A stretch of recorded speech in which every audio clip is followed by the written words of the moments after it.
네, 2022년 올해는 한국의 우주도전에도 아주 중요한 해입니다. 한국항공우주연구원의 이상률 원장 모시고 준비 상황 또 과제 짚어보겠습니다. 어서 오십시오. 네, 안녕하십니까. 네, 올해 중요한 일정들 많이 준비되고 있죠. 네, 네. 어떤 게 있습니까? 소개를 좀 해주시죠. 예, 무엇보다도 누리호 2차 발사가 예정되어 있고요. 한국형 달궤도선 발사도 있습니다. 네.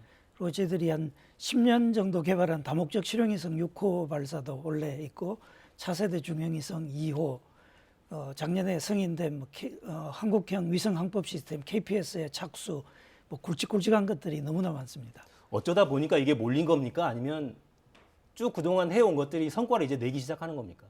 두 가지가 섞여 있는 것 같습니다. 그래서 저희들이 이제 그동안에 했던 것들이 성과가 되는 측면도 있지만은 우주 분야가 우리나라뿐만 아니라 폭발적으로 지금 어떻게 보면 그렇게 늘어나고 있는 것 같습니다. 네. 예.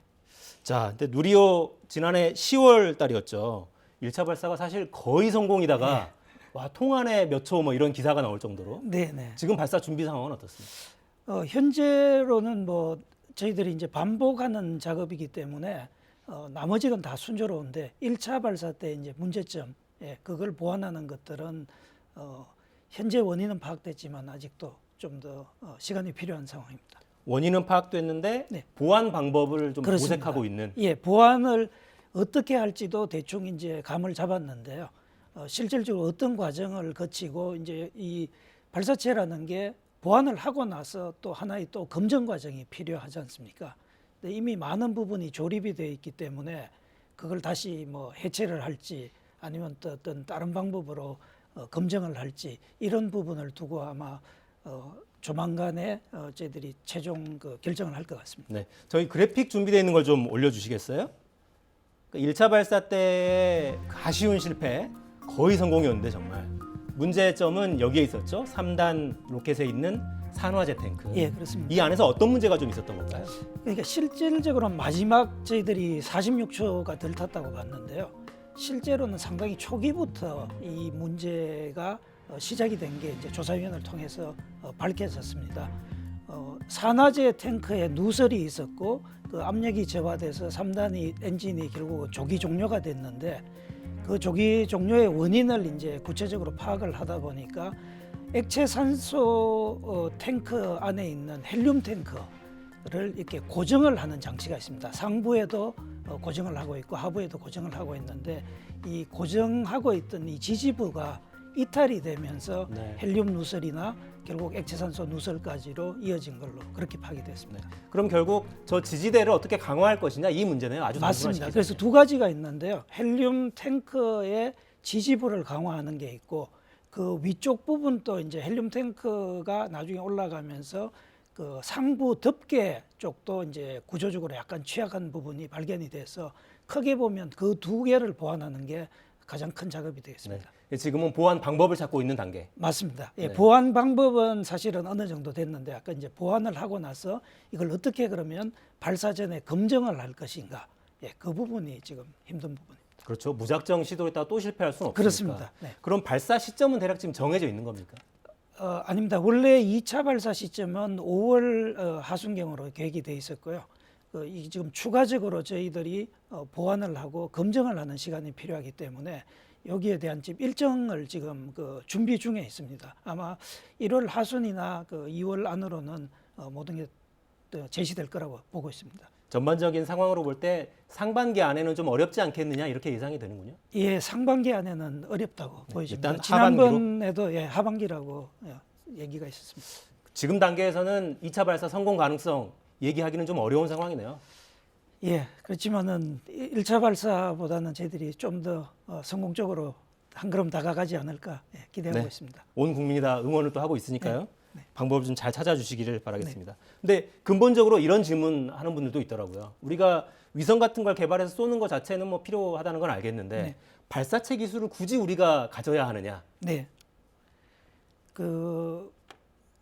사실 다른 나라 발사체들은 또 많습니다. 이제 그 발사체를 사용을 하면 되는데 이게 항상 우리한테 그런 기회가 주어진다는 보장이 없거든요. 결국 우리가 만든 위성을 우리가 원할 때에 발사를 하고 우주 공간으로 저희들이 갈 수 있는 어떤 독자적인 능력을 가지려면 발사체를 보유하는 게 유일한 방법입니다. 발사체 기술을 보유한 나라가 많지는 않죠, 아직도. 그렇습니다. 그러니까 이제 어떻게 보면 이게 국력이 또 따라주지 않으면 섣불리 도전하기에도 부담스러운 분야입니다. 그러다 보니까 지금 이제 세계적으로 봐도 한 이 정도 급을 하는 게 한 우리나라가 한 세계 한 7번째 정도 이렇게 지금 평가를 하고 있습니다. 네. 우주 발사체 기술을 쭉 개발해서 궁극적인 목표는 뭐다 이렇게 말할 수 있습니까? 궁극적으로는 저희들이 안정적으로 독자적인 우주 운송 수단을 확보하는 게 되겠습니다. 그게 결국 이제 아까 쉽게 말씀드리면 우리가 만든 위성을 우리가 원하는 때에 언제든지 우주 공간으로 보낼 수 있는 그런 능력을 확보하는 것입니다.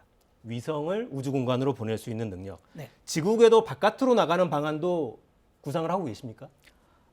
위성이라는 건 결국 지구 궤도에 띄우는 거잖아요. 지구 위성이라고 할 때는 지구 궤도가 되는 거고요. 저희들이 원래 달 궤도선을 발사하지 않습니까? 그렇게 되면 이제 지구 궤도를 벗어나는 부분이고 저희들이 더 멀리 갈 수 있습니다. 다른 행성이나 더 먼 우주 공간을 가는 것도 역시 발사체 운송 수단이 있어야 가능한 일입니다. 이런 이야기하면 항상 나사나 유럽 우주항공국 이쪽을 떠올리는데 맞습니다. 항우연의 기술 수준은 어느 정도라고 봐야 됩니까? 저희들은 그런 미국이나 그러니까 유럽의 우주 기술에 대해서는 아직은 많이 부족합니다. 부족한 가장 큰 이유는 저희들이 선진국 대비 한 30년, 40년 늦게 이제 이쪽에 발을 들였고 뛰어든 것 자체가. 예, 그렇습니다. 예, 그래서 열심히 하고 있지만은 그동안의 투자라든가 그리고 워낙 이 기술 자체가 도전적이고 어떤 한계를 넘는 부분이 있기 때문에 저희들이 그 부분에서는 일정 부분의 격차는 여전히 존재하고 있습니다. 최근에 해외에 보면 민간인들만 탑승한 우주선이 발사되기도 하고요. 그렇습니다. 유인 우주선, 우주 여행 상품도 나오고 그렇잖아요. 네네. 그러니까 우리는 지금 발사체에 뭔가 위성 같은 걸 실어서 보내는 게 중심인데 유인 이런 발사체는 완전히 다른 개념입니까? 유인을 하게 되면 아무래도 이제 혹시나 사고가 됐을 때 사람의 인명에 관계되기 때문에 신뢰도를 좀 더 높여야 되는 부분이 있고요.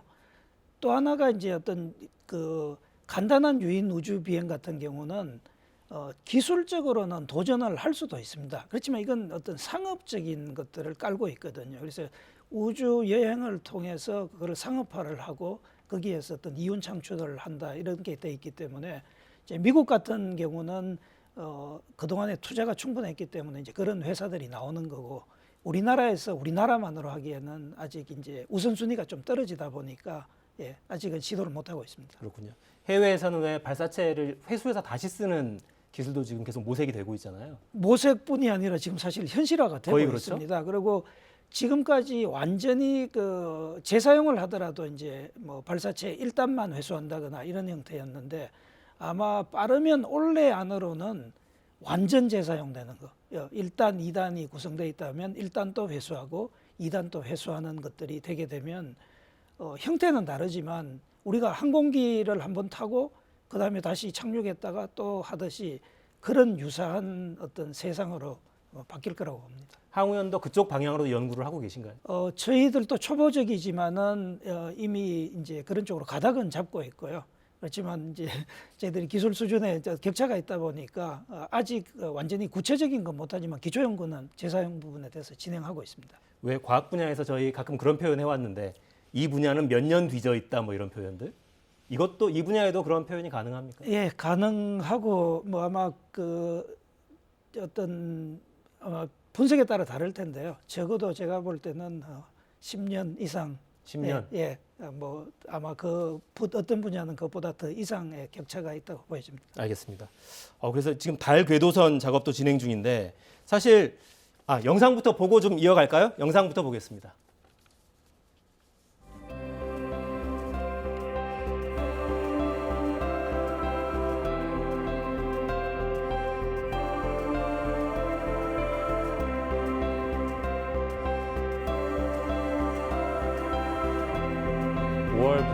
이제 발사체 발사장으로 이송을 할 준비를 해서 8월 1일에 스페이스X 팔콘 9에 실려서 발사를 할 계획입니다.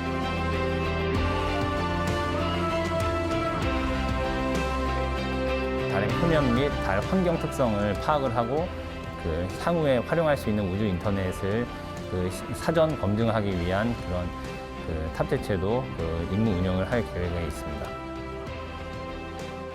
네, 달 궤도선은 스페이스X의 팔콘 9에 실려서 우주로 발사될 예정이고 네. 8월 1일 이 일정은 좀 확정돼 있는 상태고요. 그렇지 않습니다. 저희들이 지금 그 2월 달까지 한 달을 일단 확보를 할 거고요. 예, 8월입니다. 그건 이미 결정이 됐고, 그렇지만 날짜 정하는 거는 5월 달경에 한 일주일을 먼저 정하고 최종 7월에 가서 이제 정확하게 구체적인 날짜를 정하게 되어 있습니다. 그렇지만 이 달궤도선의 특징은 8월에서 9월 초까지 저희들이 발사를 하게 되면 어느 날짜에 발사하더라도 달에 도착하는 날짜는 똑같이 저희들이 설계를 해놨습니다. 예, 신기하네요. 어떻게 그렇게 되죠? 좀 쉽게 생각하시면 빨리 쏘게 되면 좀 먼 길을 돌아가신다고 생각을 하면 되고요. 좀 늦게 쏘면 조금 더 지름길을 간다고 생각하시면 됩니다. 그래서 저희들이 현재로는 올해 8월 안에 발사가 되면 올해 12월 16일 날에 정확하게 도착하게 되어 있습니다. 네. 근데 인간이 달에 착륙한 게 벌써 53년 전이잖아요. 네. 흑백 화면만 남아 있는데 지금도 맞습니다. 왜 지금 다시 달인지, 왜 근데 착륙하지 않고 또 궤도선인지 예. 이것도 좀 궁금해하는 분들이 많습니다. 예, 우선은 왜 궤도선인가를 말씀드리면요, 착륙선이 더 어려워서 그렇습니다. 더 어려워서. 예, 착륙하는 기술이 훨씬 어렵기 때문에. 미국은 53년 전에 착륙했는데. 예, 그렇습니다. 네. 그래서 저희들이 궤도선부터 시작을 하는 거고요. 질문하신 것처럼 그럼 왜 갑자기 또 달을 하느냐?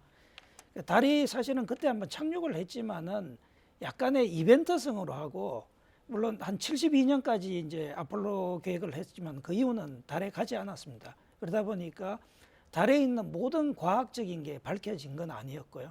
그런 와중에 갑자기 달의 자원 문제가 대두되고 아마 들어보셨을 텐데요. 그 헬륨 3라는 뭐 이런 어떤 자원을 하게 되면 지구상의 에너지 문제를 해결할 수도 있다. 이런데 사실은 좀 더 중요한 그 부분은 달에 엄청난 물이 있다라는 게 알려진 겁니다. 물이요? 예, 물. 네. 그 물이 있다라는 게 왜 중요하냐면, 물이 있으면 거기에 어떤 기지를 만들더라도 여러 가지 우리가 거기에서 물을 만약에 뽑아낸다라고 하면 산소도 만들어낼 수 있고요.